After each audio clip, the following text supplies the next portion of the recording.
Hi, good afternoon everyone. Welcome to join us on our first Skyview official Facebook group live chat with resident expert Mr. Ernest Tan on Facebook Live, as he gives an exclusive 30-minute talk on mental wellness for the family, only on this official group. Okay, Mr. Ernest Tan is the Senior Educational Psychologist of the Community Psychology Hub. Okay, so let me pass the mic over to Mr. Ernest. Okay, hi everybody. My name is Ernest. Is everybody good? Okay, thank you, Mr. Ernest, for coming down today for our Facebook live chat. Kindly introduce yourself and tell us what is your area of expertise and what you do in your profession. So my name is Ernest. First and foremost, I'm a resident of Skyview. Right, I'm one of you. I experience the same things as you when there is littering and vandalism happening in the estate. I feel the same angst as you. When there is a nice post box van and a mobile cafe in our estate, I feel equally as exhilarated as you all. That's me on an everyday basis. At work, where do I work? Nowadays I work at home. I work from home. But yes, like Ekton mentioned, so I work at the Community Psychology Hub. CPH, in short, is a social service organization. It is affiliated to the Ministry of Social and Family Development, and it's also a social service organization or agency, right? SSA, in short, that deals with a few areas or sectors of work. So first, just to give you a flavor of what we do, so we work in the disability sector. We've got children disability, and this is in the area of early intervention for children under the age of 7, where we work with children with developmental disabilities, speech delays, autism, ADHD. These are the common things that you hear about. So this is where I primarily work in. I work with children under the age of 7 as a psychologist. Then we've got my other colleagues in the other departments working in adult disability. Very nearby in our estate, around our estate, we have the Bishan Home, and Bishan Home is where one of my colleagues work at as well. Other areas of work include family development, such as those with family issues, couple marital issues, and finally with our research branch also. So in short, this is where we work at. Okay, thank you, Mr. Ernest, for the introduction. Okay, let's start off with the first topic, optimal mental wellness. Before we begin, let's maybe kindly define what is optimal mental wellness and whether it's synonymous with happiness. Yeah, so I think optimal mental wellness or optimal mental well-being or subjective well-being, there are a few terms that goes around if you search for these terms on Google.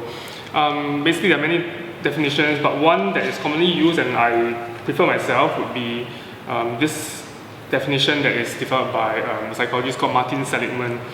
He's got an acronym for it, PERMA, P-E-R-M-A. Right? So optimal mental well-being, right, would be defined as P-E-R-M-A. We have a pleasant life, a life that is full of pleasantness, positive emotions. We've got an engaged life, all right? A life that is engaged, where you feel fulfilled, where you feel pleasure in taking part in activities that you do. A lot of us, we have hobbies and things that we do on a daily basis in our work. There is, an optimal level in which our skill set matches the difficulty of the task that we do, all right? And when there's an optimal level between these two, what we have is a state where we have flow, all right? When we're in flow, this is where we are fully engrossed in the activity and we forget about what's going on. We even, go through this state where we forget about time and space, all right? That's E, an engaged life. R, we have meaningful relationships around us, all right? Whether is it in our immediate family, or is it extended family, or is it with friends. M, meaningful life. Having a meaningful life would be things that we do that adds meaning to what my sense of existence is, all right? Whether it comes from spirituality, religion, or it comes in you being an activist for a cause, right? And then lastly, A, accomplishments. What we accomplish in life? Can we accomplish certain goals in life? Do we have the ability, do we believe that we have the ability and the self-efficacy to want to achieve these things? So I think PERMA is what defines what mental wellness is. Okay. Thank you, Mr. Ernest, for sharing that. Just hearing you say it makes me smile. Okay, so the next question... you can't see you smile. It's okay, they can see you smile. Okay, so the next question is, they were wondering is whether mental wellness is perceived by an individual or common, by individuals, every individuals in a common manner. For example, an adult and a child, whether they see it similarly or differently, and how do you think so? Well, I think the definition that I just offered, of course, I think most of it applies to adults. For children, they pretty much want things depending on age, right? So they will have different, goals that they want. some very young children just want basic food and fun. All right, older children, depending on what their motivation and I guess family context, they might want a bit more accomplishments in academic pursuits, such as going to school, doing well in exams, things like that. So yeah, there's a difference in between adults and children, what they want. Okay, thank you, Mr. Ernest, for sharing. Okay, so as we can tell, mental wellness is really important for us. Okay, next question we'd like to ask is whether mental wellness can be easily identified for adult and children, and what are the signs and symptoms parents or family members can look out for? I think if you hinge on the definition there, these are the things that we want to, in a way, target, right, if we want to improve our mental wellness and well-being. Signs and symptoms, I think one thing to think about, one useful way to think about would be when do we feel stress and when do stress overcomes and takes over us. Well, stress has positive and also negative benefits. Good stress is what we call eustress, EU stress. Right? Good stress motivates us to want to do things well. If you've got an impending deadline, right? Sometimes that adrenaline rush will force you to want to do well, and that's an impetus for you. So that's eustress. Negative stress is distress. When in distress, that's where a lot of functioning suffer. So to answer your question, what are the signs and symptoms? I think if you see people in distress, right, and it's affecting their daily functioning. So daily functioning will be basic functions such as appetite, sleep, and even enjoying in activities that they used to enjoy in, but then there's loss of interest already. That would show you signs of them, in distress already. Okay, thank you, Mr. Ernest. Are there any other factors that will affect a person's mental wellness? Well, I think there are many studies that try to prove whether certain factors affect a person's mental wellness or not. It's up to anybody's guess, lah. Okay, the studies can prove this and that, but I think what applies to you is really dependent on individual. What I can share is there are some things that might determine your wellness and happiness. Take for example, what do you think? Money, right? A lot of people think that having more money means I can buy more happiness. I think to a large part it's true, but then studies have shown that there is a happiness set point. All right, having more money doesn't lead to more happiness. I think to most of people around me, all right, it is true. More money brings more happiness. I haven't met a lot of people who would be able to tell me that, oh, okay, more money doesn't buy me happiness. But I suppose there are philanthropists around, right? And these are, billionaires, multi-millionaires. Why are they into philanthropy? I think they want to find that sense of accomplishment and satisfaction and meaning in their lives already, right? Yes, they are good at earning money, all right? They're good at building an empire, an enterprise, all right? But what else? What other good things that can I do to channel my money towards? So that's my take on money. Other factors such as having a spouse, having children, that varies. Okay. Yes, so, I agree with that. Okay, tell us about your experience. No, I don't like experience.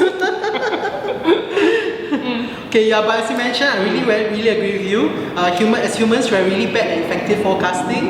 And there's always the hedonistic treadmill, which means whenever we aim and we attain something, we do not feel as happy as we perceive ourselves to be. So that is something that we have to deal with being a human, to find our own place in happiness, our own happiness set point. Okay, so thank you, sirs. The next question we're going to ask is a long one. Okay, what are the factors affecting a person's mental wellness, and what are the barriers preventing a family from achieving optimal mental wellness, whether it is something that can be achieved as a family together, and what will be a good balance of happiness set point that will help the child to manage their duties and responsibility, yet achieve happiness in the things they do, be it meaning or being able to find meaning in life. Oh, that's a quite a long question. Let's try to take them, apart. Yep. So, I mean, one of the things they mentioned would be what are the barriers preventing a family from achieving optimal mental wellness. Of course, events, crisis events that happens, such as COVID, a pandemic, or it could be a major life event, death of a family member, or loss of a family member, things like that. The other thing to think about it would be barriers that prevent families or people from seeking help when they find that they are operating below optimal level. One thing I find is that a lot of people don't recognize that they are kind of on the decline, right? So it could be due to the fact that you are on the treadmill, right, of life. Right, imagine yourself as a rat or a hamster in this circular wheel happening. You're just going through life's routines and thinking that if I were to seek help, then there will be a break in my routine, and then there might be domino effects in terms of my dependents or family members, being affected. So not being aware of it, or being aware but not ready to take the first step towards seeking help. That these are some of the reasons. Also, why not ready to seek help, right? One of the barriers would be the fact that lack of mental wellness, right, which is mental illness or psychological distress, right, it's a stigma still in our society. It is different from having cough, cold, or even having a health disease like cancer, where we know that we have this and we go to the doctor and we get help from it. No, mental illness, right, in our society is still viewed as a stigma in terms of how people view us as not mentally sound, and we are weak. Therefore, that prevents people from seeking help. Okay, thank you. I totally agree with that. Definitely, there are many people who are really afraid, really scared to seek mental help. I've experienced such before, but definitely if there's someone who needs help, definitely try to convince them and assist them. Try to assist them and convince them that it is something not to be afraid of, nothing fearful, and to definitely whatever step they take towards seeking a consultant, or be it seeing a psychiatrist that will actually help them to solve the problem. They see you. They cannot. Okay. So before we conclude this topic, would you have any last advice for our residents on this matter? Well, there are a few ways for us to achieve towards that mental wellness that we want. I can name a few to share. There are a whole list of them out there, but I think a few things that helps in our context. There's this area of research called behavioral vaccines. All right, so that helps to improve our mental wellness. So think of vaccines as an injection, as a vaccination, that's a preventive and a proactive stage way of helping us to prevent ourselves from getting diseases. Same thing with behavioral vaccines. These are simple behavioral or activities that we do that helps us to boost our level of happiness, reduce negative moods, and then improve relationships, and also consequently improve our physical health as well. Now, what are some of these behavioral vaccines? Right, we've got things like counting your blessings. Okay. Every day, keeping a mental note of telling yourself, what am I thankful about today? Okay. Next thing, scheduling positive activities. Make a note to note down in your schedule, okay, every day from what time to what time I'm going to do something that makes me feel happy. And this makes me feel happy thing varies between people, right? So you have to find out what works for you. Exercise works for me. In fact, exercise is proven to work for everybody, all right? Or rather, what I do is I do write down my diary, okay, on what day and what day, from what time to what time I'm going to go out for a jog. And the good thing is that in COVID, going out for jogs is not illegal. Another thing is showing gratitude for things that happen in your life. Have I mentioned that? I did.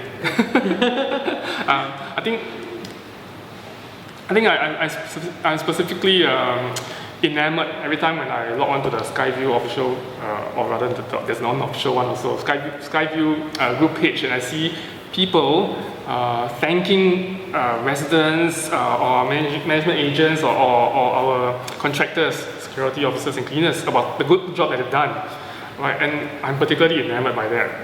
And I think positivity breeds positivity. That's my take on how do we increase our happiness level.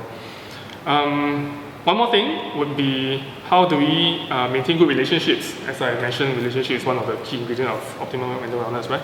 How do we maintain good relationship? I think there are researchers that have found that in order to maintain a good relationship with somebody, we need to balance the number of positive remarks or comments towards that person and also the negative remarks. There is actually a mathematical ratio to that. You want to make a guess? Is it a short one? Half. It's more than half actually. Imagine, okay, let's make it very quantifiable. Right? Within a 1 hour interaction with you, half an hour I'm saying good things and half an hour I'm saying bad things. You think that will make you like me? Not really. So the ratio comes, there's a magic ratio, 5:1. Okay, for every one negative remark you give to somebody, like, hey, your shirt is damn black and dark, that's negative. I should balance it out with 5 good things to say about you. Guys, pro tip number 1. Always remember, this will take you a very long way. Thank you so much, Ernest. Any other questions or any last advice to our residents? That was the last one. Yeah. I think, I wouldn't say advice, but something that I take with me in my daily life would be, I think everybody wants to be a good neighbor, alright? Or rather, let me say that again, sorry. Everybody wants a good neighbor. When we buy a new place, we move into a new place, everybody wants a good neighbor. But not everybody is ready or willing to take the first step to be a good neighbor himself. I do hope to see more, good neighborliness around me. I think being proactive and taking the first step would help in that. And think of it as not just helping yourself, but helping the environment around you and your family. Okay, thank you so much, Mr. Ernest. That sounds beautiful. Okay, thank you, Mr. Ernest. Moving next topic, something that most Singaporeans will be familiar with, cabin fever during the COVID-19. During the phase 1 period, the management office was still operating, but our focus and daily routines had shifted. Okay, we are focusing more towards hygiene, safety and security because these are on the calling cards during the COVID-19 phase 1 period. So Ernest, I'm sure the COVID-19 has affected the way you operate. For example, you mentioned that you work from home instead of in the office or whatever other settings that you go to. Okay, so what was your new daily routine? How was it different from the previous one? And whether it makes your job a bit more challenging or less effective? Well, how has COVID-19 and circuit breaker affected me? Well, so I was going through a transition at my workplace. Just before that, I was seeing clients. Alright, I was seeing clients in preschools. So my work involves me seeing children who are in need of developmental and learning support within preschools. So I do travel down to preschools to see them. So I was doing that just before circuit breaker started. Then when we transitioned into circuit breaker, a lot of my colleagues who were still going to preschools and going to early intervention centers, they couldn't go down and serve these children. For me, I was a bit more fortunate, so in the sense that I don't have to be stressed out over not being able to deliver a service. So right before circuit breaker, I started working from home and doing more administrative work already. That's the fortunate part. The unfortunate part is that I think I face the same stresses as everybody else. Well, I think I didn't have children back then. I have a newborn baby. Congratulations. So before circuit breaker, my wife and I, we were just pretty much doing our own things, working in the day and then enjoying a couple times at night. But when the baby came, of course, wow, there were more stresses also that came. So I think it would be pretty similar to what everybody's facing as well at home. Thank you so much. Okay, so Ernest, before we go into the topic, what is cabin fever? How is it induced? Whether video games or people lose sense in time? What is the extent? Will everyone get it or only a group of people get it? And what does cabin fever do to us? Does it turn us into zombies? Maybe? What is cabin fever? I think cabin fever is pretty much what you and I face. Maybe not you because you're still working as an essential service person. But I think cabin fever is what we all get. At first I thought I would be immune from it because I think most people would think so. but I fell prey to it as well. So what was cabin fever for me, right? I think if I were to, if I were to think of it introspectively, right, to me it was two things. One was a loss of autonomy. I used to have autonomy and to make decisions about where I want to go, how I want my day to be, but all these were gone, right? The next thing was there was an increase of anxiety, so I wasn't sure what's going to happen next. Am I still going to have my job? Am I still going to have income? Newborn baby's coming. You need to buy milk powder and diapers. Milk powder is expensive. Let's take it up somewhere else, yeah? And by the way, talking about milk powder, I think I would appreciate seeing more Facebook postings on where the best place is to get good deals for milk powder and diapers. We have close to 700 units. I'm sure we can share all these contacts and everyone will benefit from it. So everyone, please feel free to share. Thank you. Back to cabin fever. Okay, thank you. So, will you consider the effects of cabin fever that will affect a person's mental well-being? And if so, whether to a drastic extent or to a minimal extent? I think different people have different ways of managing cabin fever, right? Maybe one other way that determines whether how much it affects a person's mental well-being for cabin fever would be how much are you operating optimally on a daily basis, even before that. Operating on an optimal well-being and a mental wellness basis means that you have been consciously, actively taking steps to improve your mood. You have good support network around you, you have good relationships with people around you, and you are resilient in a way. So all these factors help to determine whether somebody gets cabin fever more or somebody gets it less. So that's my take on effects of cabin fever. Okay, thank you, Mr. Ernest. Okay, so next one is in the current situation, whereby we should avoid gatherings and to minimize social contacts with the members beyond our household. What are some of the actions that a person may do to cure cabin fever, and how do we prevent it to happen to us altogether in the future? I don't have a good answer for that. I think so one thing that I mentioned earlier about was being aware of your own mental state. Because being aware is the first step, whether you know you are in need of help and then whether you want to seek help or not. There is this, in psychology or psychotherapy, there's this model called the cognitive behavioral model in which we think about how we help people. In this cognitive behavioral model, think of things that happen to us as three components there. Things we can do affects how we feel, which affects how we think. All right. So a stressful event happened to us. All right. We feel stressed about it. We feel anxious and perhaps feel sad about it. and then there will be some thoughts that are associated with it. Some of these thoughts, in a lot of cases when you are in distress, a lot of these thoughts are negative ones, and what we call negative automatic thoughts, or automatic negative thoughts, right? Depending on who writes the book. So all these negative automatic thoughts, in a way, determines our actions and how we feel about it. So for example, if COVID happens, we feel anxious, all right, about a loss of income, all right.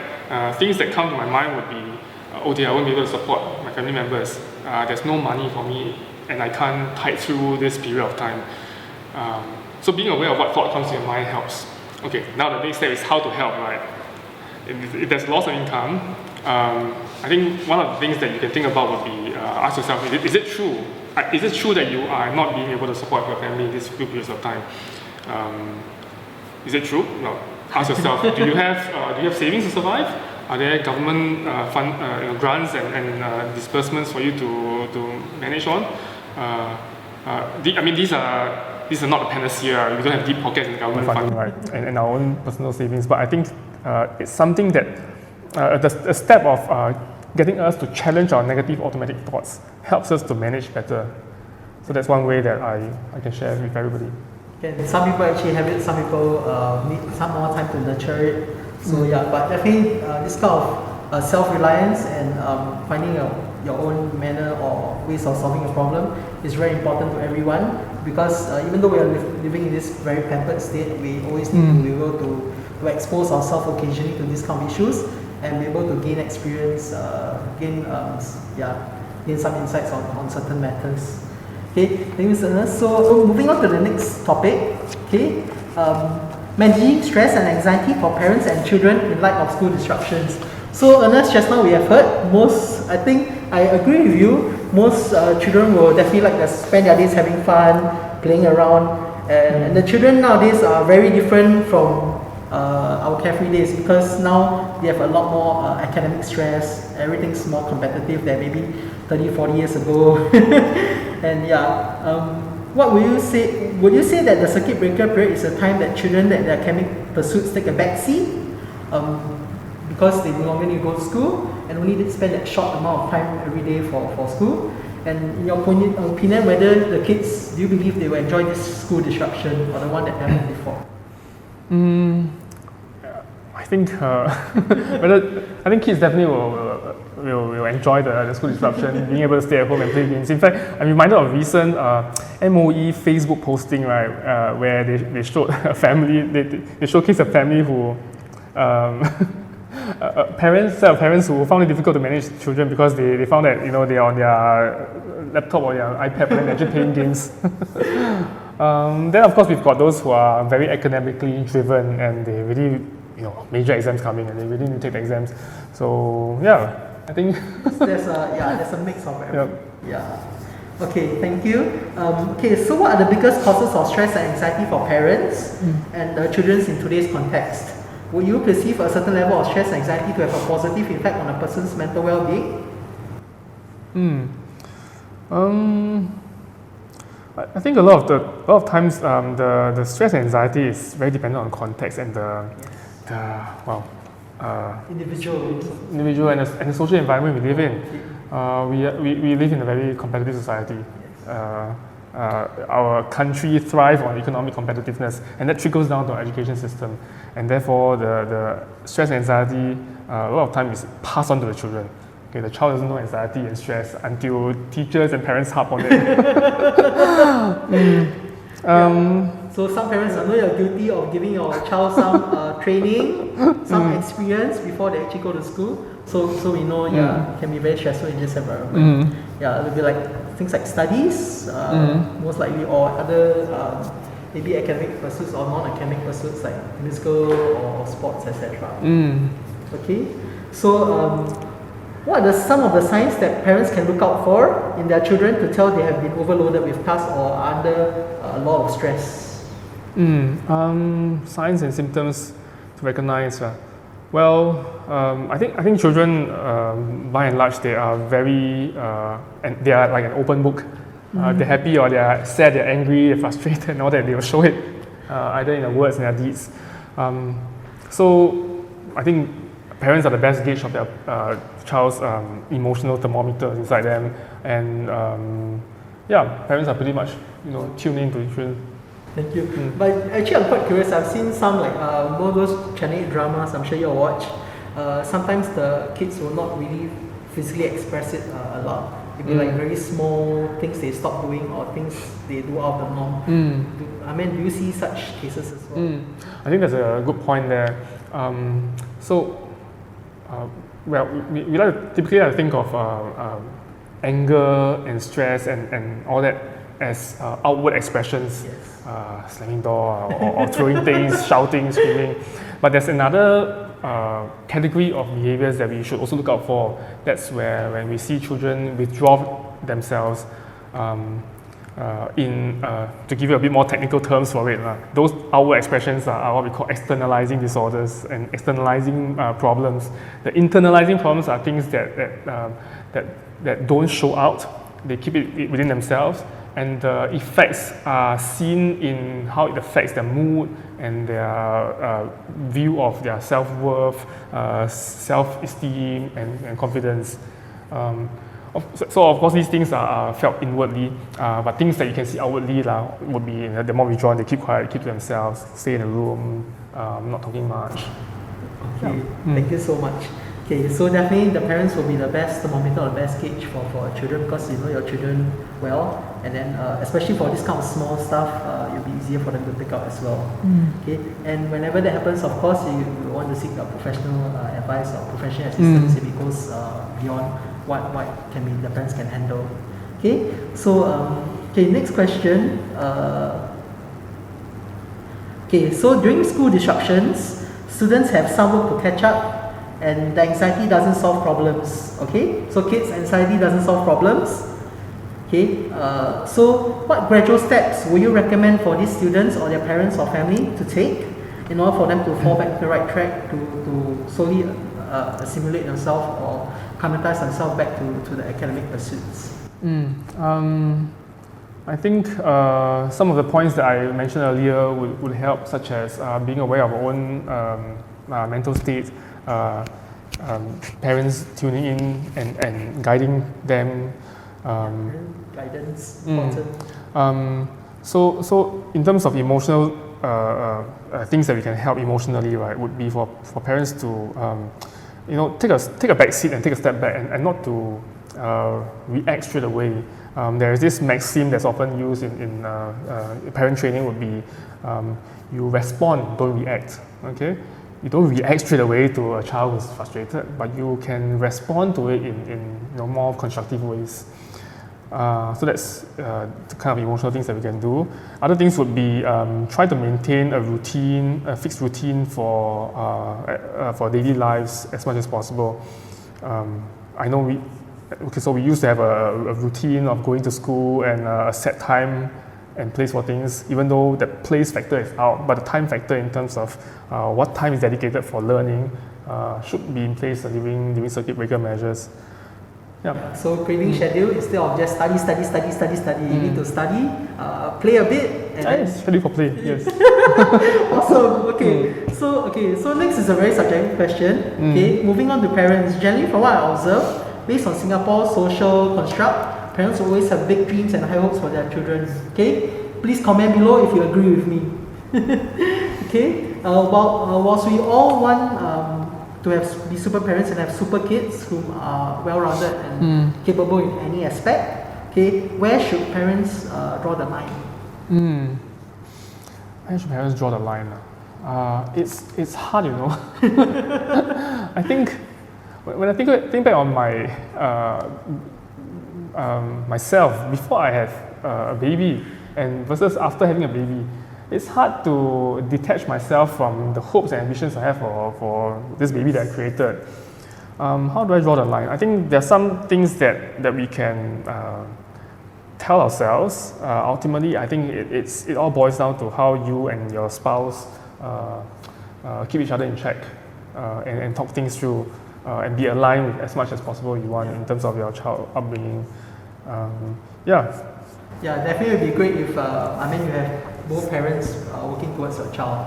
Okay, yeah, I've seen parents argue with each other because of the child, but I mean, as always mentioned, try to find a solution instead of just reacting. Okay, so before we close this topic, any words of wisdom that I'd like to share with our children and their parents with regards to managing stress and anxiety during this period? Okay, I think I have 2 points to add on. First one would be to focus on what you can control and what you cannot. All right. I know for parents with children who are taking major exams, you'll be stressed about whether your child can cope with exams or not, and whether there are exam accommodations or not. Think about what you can control and what you can't control. What you can't control would be whether there's going to be exam accommodations, whether there's going to be more time given for the child, or whether there's going to be a reduced syllabus or not. These are things that are out of control. I mean, unless you are the minister or the perm sec of MOE. Otherwise, if you are, call us. Call us, please. Call us. But what you can control is your response to it. As a parent, you can respond in constructive ways, nurturing, caring, and encouraging ways towards your child who is going through stress. So these are things that you can control. Of course, you can control time and scheduling and all that.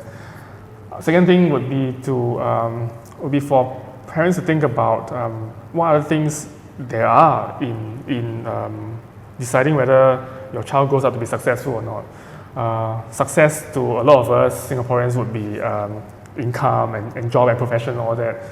I think it'll be helpful to think about what other things that your child can aspire towards, such as grooming your child's strengths and interests in artistic pursuits, and also focusing on grooming attributes. All right, there's this Facebook poster that's been going around. I've been seeing, right, would be a lot of parents want their child. Ask their child, what do you want to be when you grow up? Most people say, I want to be a doctor, I want to be a lawyer.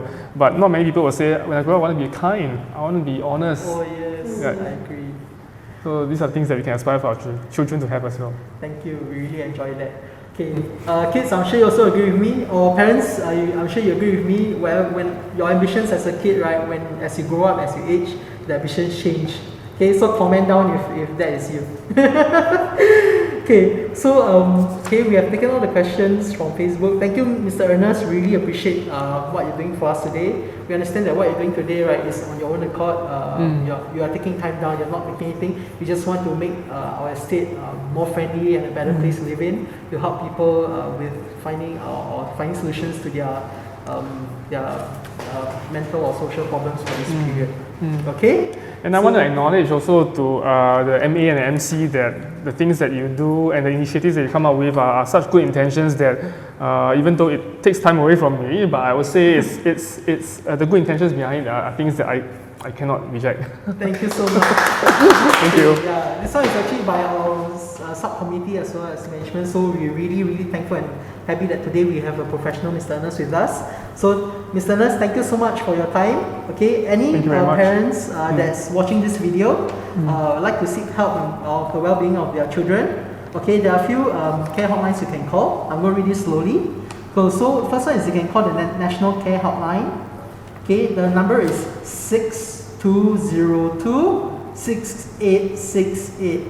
6202 6868.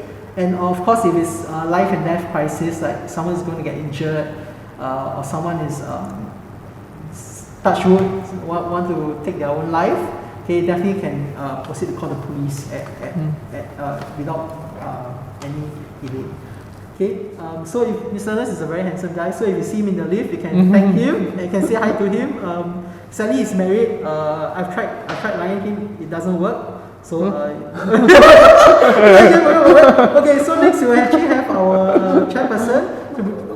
Oh, okay, yeah, we'll actually want to present a token of appreciation, a very small token of appreciation. Thank you very much. Thank you so much. This is my chair pack. Thank you so much.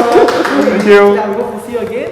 And residents, thank you so much for joining us. Okay, we really enjoyed bringing this session to you. Okay, so see you soon. Peace.